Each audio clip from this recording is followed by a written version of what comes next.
gumamit ng laminator at paper cutter sa loob ng inyong bahay? Pues, tuturuan namin kayo. So, ito pala yung laminator namin. Bili namin ito sa online kasi maraming reviews na magaganda at napakaraming sold sa brand na ito. So, ito ang Officom Office Supply. Ito po yung hot and cold laminating machine. Yung order namin ay may kasamang paper cutter. Yan. Wooden paper cutter. Meron din siyang kasamang laminating film.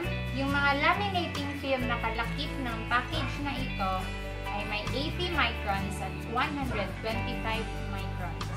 Ito ang Officom SL200, yung personal na laminator mo for both hot and cold lamination.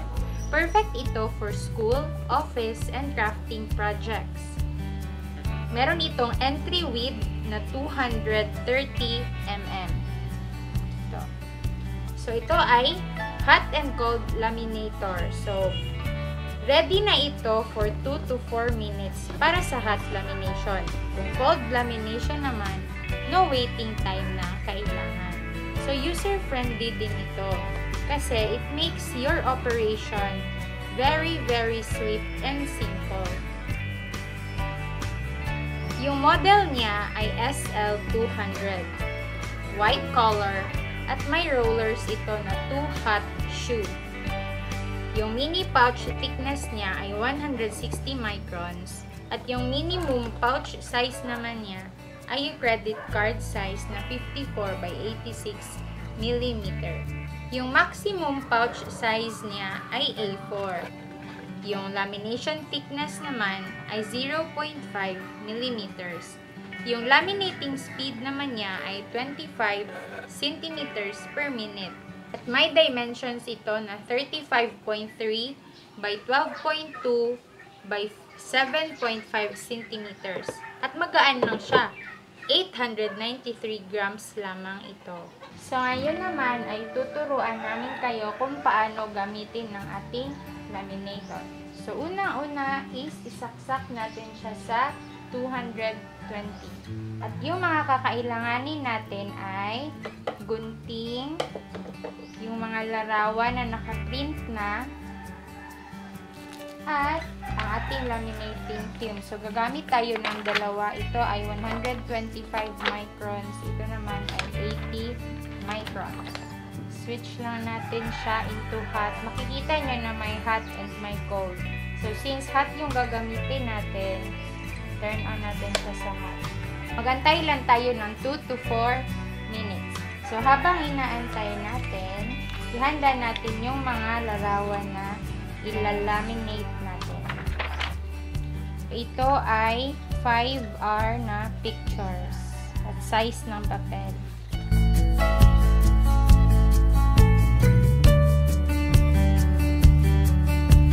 Para hindi masayang ay dapat i-maximize natin yung space.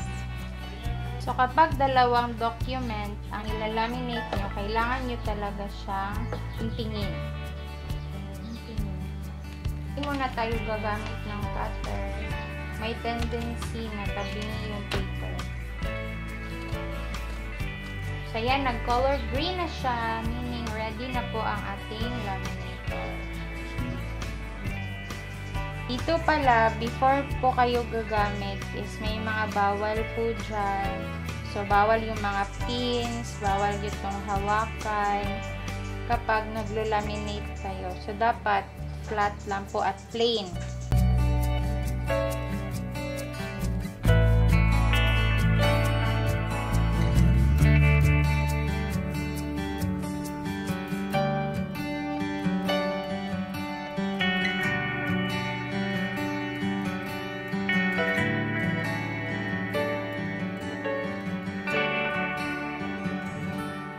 Mag-ingat po kayo sa paghawa kasi mainit pa to. Ayan na.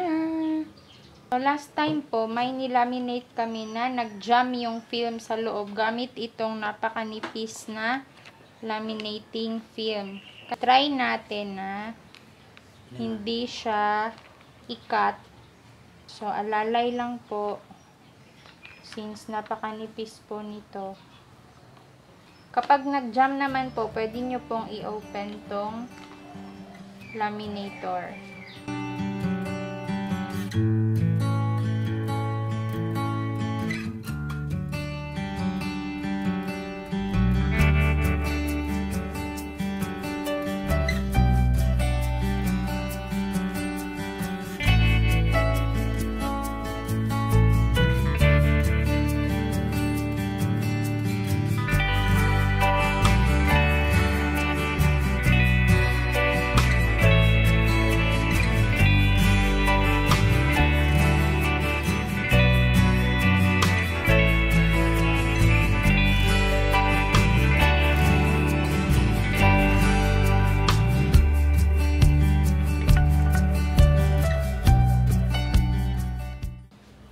So, ayan. Tapos na nating i-laminate yung mga documents natin. So, pagkatapos nyo po itong gamitin, care tip lang po, ay i-off natin. Center po yung off niya. Ayan. Medyo mainit-init pa po to kasi bago pa natin itong i-turn off. So, bawal po muna natin itong ligpitin. Bawal din po natin siyang i-attach sa mga plastic na mga bagay. So, let's just wait for mga around 5 to 10 minutes. So, ngayon naman, i-try natin gamitin yung Oficom na paper cutter. So, kalaki po ito ng laminator na in-order natin. So, ito po yung lever niya at cutter. Yan. Ito naman yung grid lines niya. Ayan. So, kung anong sukat yung ikakat ninyo. Pero, kapag ako naman yung gagamit ng cutter, tinitingnan ko lang kung straight or hindi eh. Ito, nagsisilbing guide. Yan. Mga line dyan. Okay, cut lang natin yung excess. So, cut natin. Make sure na straight yung main focus ng document.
So, ito na po. Tapos na po nating i-laminate yung mga larawan natin. Yan o. So, maganda naman. So, parang nagpa-laminate ka na rin sa isang print shop. Yan. So, madali lang pala. Kayang-kaya nyo din itong gawin sa loob ng inyong mga bahay. So, nabili namin itong laminator, paper cutter, na may kalakip na 2 pack ng laminating films for only 1,000 pesos. So, napakasulit na ng 1,000 pesos. Kung wala naman kayong budget para sa paper cutter, pwede naman kayong gumamit ng gunting. So, that's all for today. Sana ay marami kayong natutunan kung paano gumamit ng laminator sa loob ng inyong bahay. So, see you po sa next natin. Have a beautiful day!